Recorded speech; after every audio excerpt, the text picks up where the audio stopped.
Mes amis, voilà l'évangile d'aujourd'hui. Jésus rentre au temple. C'est Luc, chapitre 19. Il rentre au temple et il expulse, chasse ceux qui ont fait du temple de Dieu, la maison de Dieu, un business, une manière de gagner de l'argent. Le problème, c'est que les temples avaient devenu comme une place de marché pour vendre des intérêts personnels, pour avoir de l'argent, avec les business qui se faisaient avec les sacrifices. Voilà qu'aujourd'hui, il rentre à notre propre temple, le temple de notre cœur, et de la même manière, il veut chasser, enlever tout cela qui n'est pas Dieu.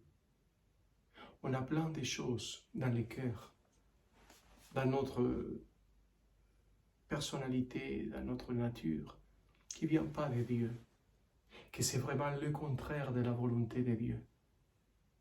On est égoïste, on se laisse prendre par les péchés, on fait quelquefois du mal aux gens, on devient quelque chose de incapable de pardonner les autres. On devient quelqu'un de violent. Donc, il y a plein de choses. Le matérialisme, d'égoïsme, de haine, qui n'est pas bien, qui ne vient pas de la volonté de Dieu. Que ce n'est pas la volonté de Dieu. Il veut vraiment changer notre cœur. Il veut que Dieu soit le roi de notre cœur. Qu'on fasse une adoration de Dieu par notre oraison, par notre prière, mais aussi par la vie quotidienne dans laquelle on voit si tu es en train d'adorer Dieu avec tes comportements ou pas du tout, ou tu l'as vraiment chassé de chez toi.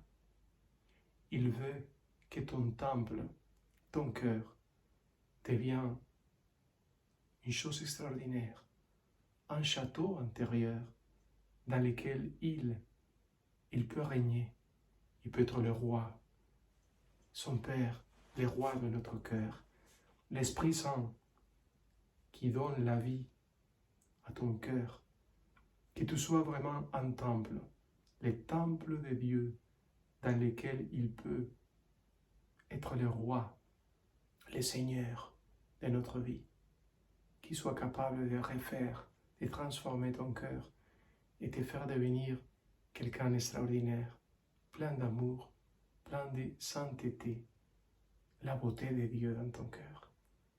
Allez, que Dieu te bénisse au nom du Père et du Fils et du Saint-Esprit. Laisse que Jésus chasse de toi, de chez toi, tout cela qui ne vient pas de Dieu.